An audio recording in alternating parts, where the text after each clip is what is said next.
கிறிஸ்துவுக்குள் பிரியமானவர்களே, ஆண்டவர் தருகிற நிலையான ஆசீர்வாதத்தை பெற்றுக்கொள்ள, நிலையான அமைதியை பெற்றுக்கொள்ள, நிலையான மகிழ்ச்சியை பெற்றுக்கொள்ள நாம் ஒவ்வொரு நாளும் ஆண்டவராகிய இயேசு கிறிஸ்துவின் அடிசுவடுகளை பின்பற்ற வேண்டும்.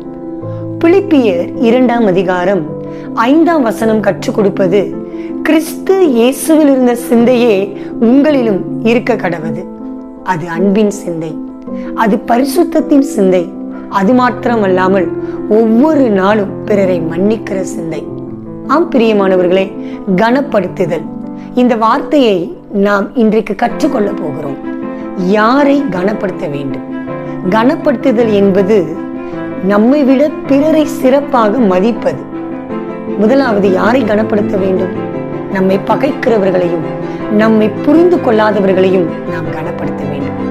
இரண்டாவது, நம்மை கண்டித்து உணர்த்துபவர்களை நாம் கனப்படுத்த வேண்டும். மூன்றாவது, நம்மை விட திறமைசாலிகள் என்று எண்ணுவோரை நாம் கனப்படுத்த வேண்டும். ஒருவேளை நாம் நம்மை விட திறமைசாலிகளை நாம் பார்த்தால் அவர்களை நாம் கனப்படுத்த பழக வேண்டும். ஏனென்று சொன்னால், ஆண்டவர் அனைவருக்கும் சரியான திறமையை கொடுத்திருக்கிறார்.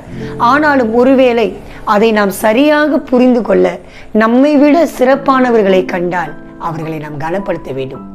அப்படி வாழ்வோம். ஆண்டவர் தாமே நம்மை ஆசீர்வதித்து வழிநடத்துவாராக. ஆமென்.